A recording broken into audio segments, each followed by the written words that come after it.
Okay, open na ang karinderya. Ano pong order nila? Char. Manong ulam, giniling, igiling-giling.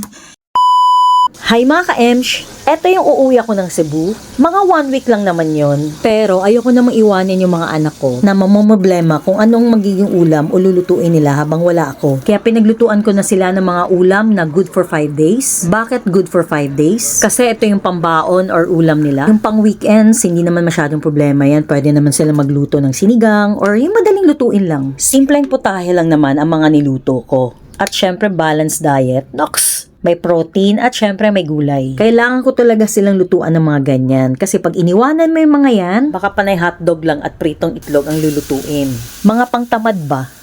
Etong mga nilutong ulam ko sa kanila, i-stock ko lang sa freezer at iinitin na lang nila. Pangtamad din siya, at least may sustansya yung kakainin. Ang mga niluto ko dito ay basic para sa akin, pero sa kanila syempre complicated. Gaya ng pork steak, chicken curry, pork giniling, pinakbet at ginisang ampalaya with sotanghon. At dahil gusto ko rin silang mag-isda, nagdaing na bangus na lang ako. Mas okay kasi to sa akin kasi may suka, mas mapipreserve talaga siya. Maski tumagal man to sa ref. Kaysa bibili ako ng isda tapos i-stack ko lang sa ref na hindi naman nakamarinate, nag-iiba kasi yung lasa nun eh. At least yan, templado na, ipiprito na lang nila. 2 malaking bangus pala ang dinaing ko dito. Dinamihan ko na para anytime na gusto nilang magdaing na bangus, ayan. Eto naman yung chicken lollipop. Pandagdag ko lang to sa mga gusto nilang iprito.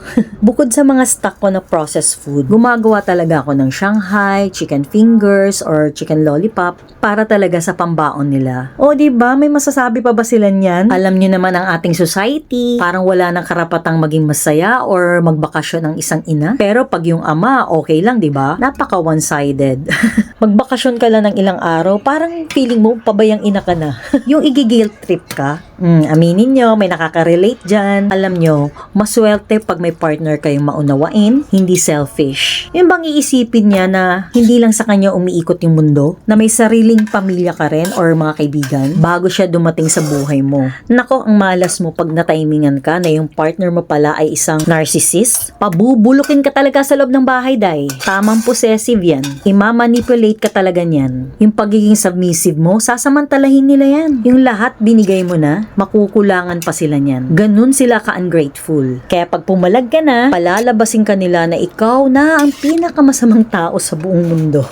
Ang galing mang-gaslight tapos tamang pa-victim. Mangangampanyayan sila ng sympathy. Hayaan mo lang, time is the ultimate truth teller, ganun. Kaya kung natrap ka dun sa ganyang sitwasyon, pilitin mong makalaya. Pero pag hindi talaga, hayaan mo na yung panahon na mag-heal ka, matanggap mo or maintindihan mo kung bakit siya ganun. Kapag nalaman mo na yung sagot, kaya mo nang laruin yung trip niya or yung ugali niya. Kill him or her with kindness. Lagi niyong tandaan, yung mga ginagawang hindi maganda sa inyo ng tao, hindi naman ikaw magdadala nun eh, kundi siya. Madali lang naman sabihin na wag na kayo magpa-apekto sa mga taong nakasakit sa inyo. Mahirap yun, di ba? Syempre tamang defensive ka dyan. Masakit, pero I have to endure the pain. Buti na lang ni-recommend sa akin ni Doc ang Sensodyne.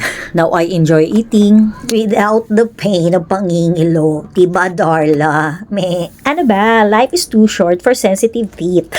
Nauwi na sa kalokohan. Oy, baka naman, Sensodyne. Charot lang. Okay, magseseryoso lang ako ng very, very light. Sa true lang, life is too short. Gawin nyo na yung mga dapat nyong gawin. Hindi lang para sa mga kabataan ang salitang YOLO. Para din yan sa ating mga millennials. Syempre, kailangan talaga nating kumayod para sa pangangailangan ng ating pamilya. Pero wag nating kalimutan na may buhay din tayo paglabasin ng trabaho or ng bahay. Huwag tayong masyado magpakaalipin sa mga kapitalista or trabaho dahil hindi naman ipapamana sa inyong company. At yung mga napag-iwanan sa bahay, huwag nyo rin kalimutan na may buhay din tayo. Huwag din tayo magpaalipin sa gawaing bahay. Kasi pag namatay tayo, hindi naman tayo i-rate ni God kung gaano tayo kalinis sa bahay o gaano tayo kalinis maglaba. Tsaka hindi ka maipapagamot ng kaldero at walis pag nagkasakit ka. Kumalma din kayo, mag-relax. Work-life balance ba? Kaloka kung ano-ano nung pinagsasabi ko, ang layo na nang narating.